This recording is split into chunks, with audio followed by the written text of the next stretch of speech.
Credits daw sa magandang assist na ginawa ni Marcus Smart kay Luke Kennard para makuha nila ang panalo. Hinawakan ni Lebron ang ulo ng former Dipoy habang nagsiselebrate sila ng game winner ni Kennard bilang acknowledgement dahil sa magandang play na ginawa ni Marcus Smart.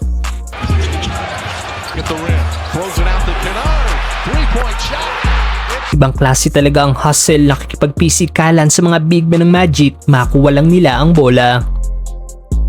Well, isang epic game na naman nga po ang ating nakita kahapon dahil after ng game winner ni Luka kamakailan kontra sa Denver Nuggets.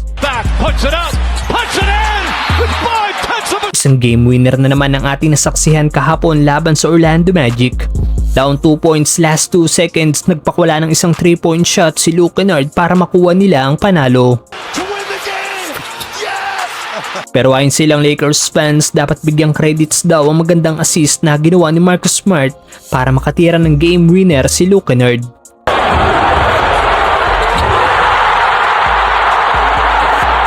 Nabigyang credits naman ng former Dipoy ni Lebron dahil habang nagsiselebrate sila ng game winner ni Kennard, hinawakan ni LBJ ang ulo ni Smart bilang acknowledgement sa magandang assist na ginawa nito para makuha nila ang panalo.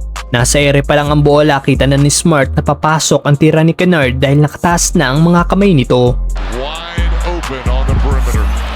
Hindi nga po maganda ang naging shooting ni Smart kahapon dahil nagtapos lang ito na may 2 points, 1 rebound, 1 assist at 1 steal. 0 of 3 sa field ang former Dipoy at ang mga puntos pa niya ay mula sa free throw. Ganun pa man, nagtiwala pa rin si JJ Redick sa kakayahan ni Marcus Smart.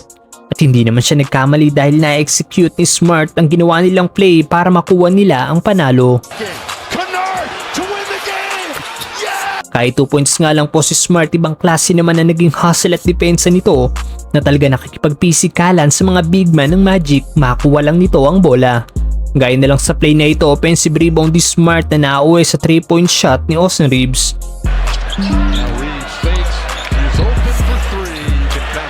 Bad news lang dahil listed as questionable si Smart na nagtamo ng right ankle soreness kaya hindi pa sure kung makakalaro ito bukas kontra sa Detroit Pistons. Ano masasabi nyo sa larong ipinakita ni Marcus Smart, mga brother? Suggs, deflected by Smart to Hayes. Bounce pass, trying to thread the needle to Banchero, and it's lost. When Dez puts it on the rim. Inbounds pass, stolen.